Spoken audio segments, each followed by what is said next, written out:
मैं स्वर्गीय सतदेव सिंह जी के स्मृति को नमन करता हूँ और उनकी स्मृति को नमन करने के लिए उनके परिवार के, उनके संस्था के लोग जो कार्यक्रम आयोजित करते हैं, महाराज जी, मैं जितना जानता हूँ वही भारतीय परंपरा का हिस्सा है।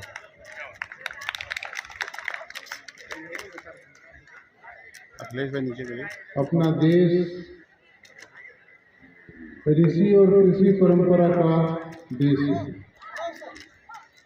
ऋषि परंपरा के लोग यहाँ बैठे हैं, कृषि परंपरा के लोग यहाँ बैठे हैं।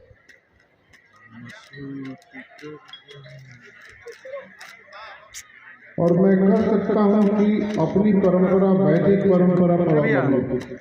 वेदों की रचना ऋषियों ने की और उन्हीं ऋषियों ने हमें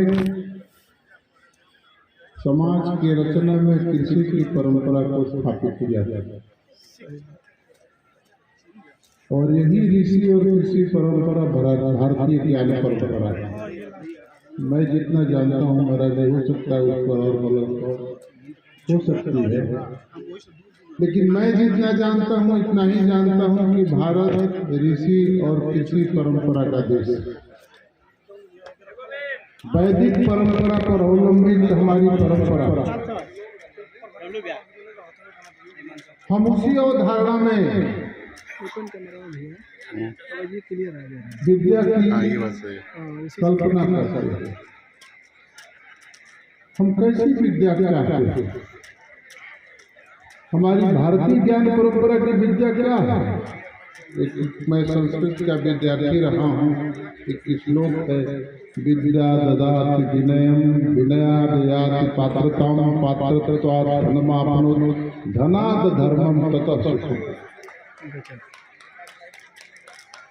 लेकिन महाराज जी, एक चिंता मुझे सामाजिक कार्यकर्ता के नाते हमेशा सताता रहता है। मैं स्वदेशी आंदोलन का कार्यकर्ता हूँ कि भारतीय ज्ञान परंपरा पर इतना जबरदस्त असर बाजार का हो गया है कि उस बाजार के असर की चिंता को दूर करने के लिए ऋषि और कृषि परंपरा को मैं निवेदन पूर्वक कह रहा हूँ कि जागृत होना पड़ेगा।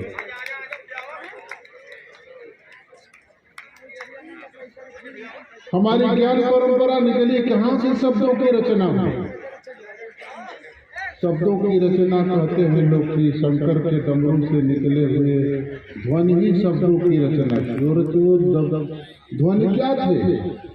अयुण रील कई ओंग अयौ चहवर टलड़ जबगड़ दस कपचट तो सकसर। इसी शब्द से निकला हुआ, इसी शब्द इन्हीं ध्वनियों से निकला हुआ शब्द की रचना से निकला हुआ विद्या, उससे ज्ञान। और जो ज्ञान सहिष्णुता नहीं प्रदान करता, दया नहीं प्रदान करता, करुणा नहीं प्रदान करता, वो भारतीय ज्ञान परंपरा नहीं। हम कृषि परंपरा के लोग हैं महाराज जी। आप ही के परंपरा के लोगों ने मुझे प्रेरित किया है कि खाना भी खिलाना, यह भारतीय परंपरा है। मैं कोई ज्ञान देने के लिए यहाँ उपस्थित नहीं हूँ, लेकिन मैं कह सकता हूँ कि महाराज जी, भारतीय ज्ञान परंपरा जो सामाजिक समृद्धि के लिए काम करती, जो आर्थिक समृद्धि के लिए काम करती है, जो सांस्कृतिक समृद्धि के लिए काम करती है, प्रेरित करती है, जो राजनीतिक संस्कृति के लिए हमको शासन कैसे करना चाहिए, शासक का आचरण क्या होना चाहिए, हम अपने संस्कृति के प्रति कितना समर्पित हो सकते हैं, समाज की रचना कैसे हुई है। महाराज जी, यही परंपरा हमारी समाज की रचना में एक संस्था बनाती है, परिवार।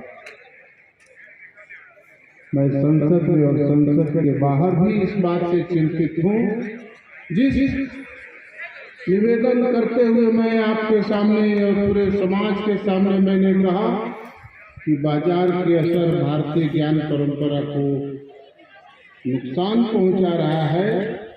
परिवार की संस्था हमारी भारतीय ज्ञान परंपरा की एक बहुत बड़ी संस्था है जो समाज की रचना और राष्ट्र की रचना करती है। महाराज जी, लालच के असर में परिवार टूट गया। आवश्यकता पूरी हो सकती है लेकिन लालच पूरा कभी नहीं हो सकता।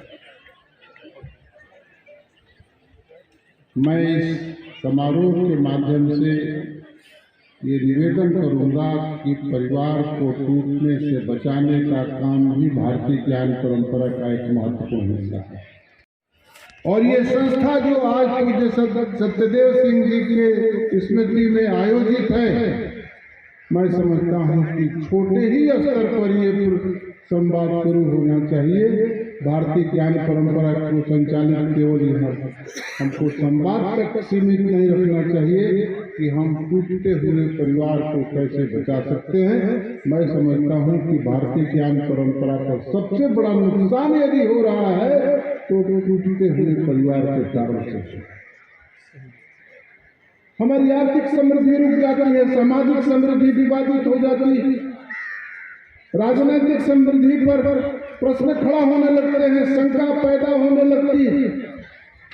और समाज जिस शासक का चयन करता है उस पर अगर शंका करने लग जाए तो मैं समझता हूँ कि राष्ट्र पर एक बहुत बड़ा भविष्य में खतरा पैदा है।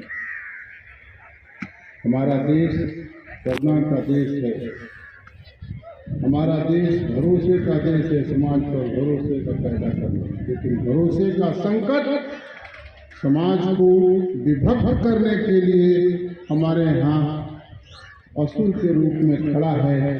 महाराज जी, मैं यही निवेदन करूंगा कि भारतीय ज्ञान परंपरा जो दुनिया को शांति का संदेश देती है, जो दुनिया के कल्याण की कल्पना और धारणा रखती है, वह भारतीय ज्ञान परंपरा आज शासन के द्वारा जो राष्ट्रीय शिक्षा नीति का निर्माण हुआ है, हमें भी उसे अवगत कराया गया है। स्थानीय भाषाओं में ज्ञान प्राप्त करने के लिए नई शिक्षा नीति आने वाली है। हमको भी भरोसा है कि इस बड़े देश में केरल से कश्मीर तक, गुजरात से आसाम तक स्थानीय भाषाओं के द्वारा अपनी परंपराओं को, अपनी सभ्यताओं को, अपनी संस्कृति को जानकर जो स्थानीय भाषा में ज्ञान प्राप्त होंगे, मैं समझता हूँ कि वो भविष्य के भारत के लिए बहुत ही लाभकारी होंगे।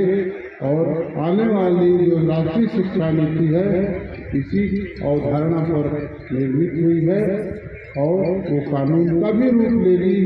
मैं समझता हूँ कि कानून से सब चीज़ें नहीं होती जब तक समाज की स्वीकार्यता नहीं होती और समाज उस कानून के मुताबिक अपने को ढालता नहीं है। समाज की शक्ति, संसद की शक्ति दोनों मिलकर ही समृद्धि के मुकाम को तय करती है। आज यही निवेदन करता हुआ अपने संवाद को पूरा करता है। देखिए, भारत के प्रधानमंत्री जी जो देश को चला रहे हैं या देश के लिए व्यवस्था दे रहे हैं, उनके मन में एक भूख है कि अंतर्राष्ट्रीय फलक पर देश की पहचान कैसे बने। विश्व भर का जब चिंतन आप लेते हैं तो दुनिया के 100 बड़े विश्वविद्यालयों में अभी तक भारत का कोई विश्वविद्यालय नहीं है, 1 से लेकर 100 तक नहीं है। आखिर क्यों नहीं है? तो भारत के प्रधानमंत्री चिंतित हैं कि शिक्षा की व्यवस्था में कोई न कोई दूरगामी परिवर्तन, नवाचार के कार्यक्रम विद्यार्थियों के लिए पाठ्यक्रम के स्तर पर और हम प्रोफेसर जैसे लोगों को और शिक्षण संस्थाओं को ले आना पड़ेगा। उसके लिए भारत के प्रधानमंत्री को हम बधाई भी देते हैं कि एक देश के लिए नई शिक्षा नीति 2020 में, जिसे राष्ट्रीय शिक्षा नीति का नाम दिया गया है, उसको लागू किए। उसमें एक बात का वो चिंतन करते हैं कि अंतर्राष्ट्रीय स्थिति में, जब अंतर्राष्ट्रीय स्तर पर हम इंग्लैंड में, अमेरिका में, फ्रांस में या जर्मनी में, दुनिया के तमाम देशों में जो लीडिंग यूनिवर्सिटीज़ हैं जहां हम अध्ययन करते हैं, क्योंकि हमारे भी देश के जिन महापुरुषों ने राष्ट्रीय आंदोलन की लड़ाई लड़ी या बड़ा नेतृत्व किया, बड़े पत्रकार हुए, बड़े स्वाधीनता सेनानी हुए, जब उनको भी आप पीछे देखेंगे, बड़े डॉक्टर, तो देश के बाहर ही वो पढ़ के आए, बड़ी संस्थाएं वहीं थी, वहीं से पढ़ के आए।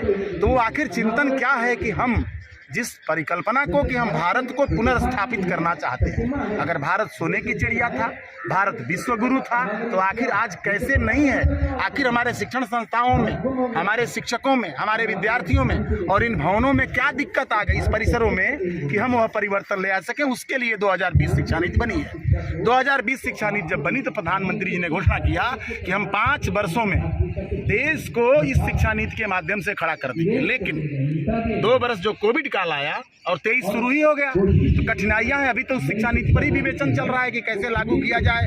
बीए का जो पाठ्यक्रम है, पहले साल में हम सर्टिफिकेट कोर्स देना चाहते हैं, 2 साल में ही बीए वाला लौट जाए तो डिप्लोमा कोर्स देना चाहते हैं, 3 साल वाले को डिग्री देना चाहते हैं, 4 साल वाला अगर बीए पढ़ता है तो उसको एमए 1 साल करना चाहते हैं। तमाम परिवर्तन है। प्राइमरी एजुकेशन में देखेंगे तो सबसे पहले बच्चे को 2.5-3 साल में प्रधानमंत्री जी और देश की सरकारों ने तय किया है कि हम उसको आंगनबाड़ी से कुछ गणित के सूत्र बताएंगे, कुछ रहना सिखाएंगे, कुछ बोलना सिखाएंगे, फिर आगे बढ़ाएंगे।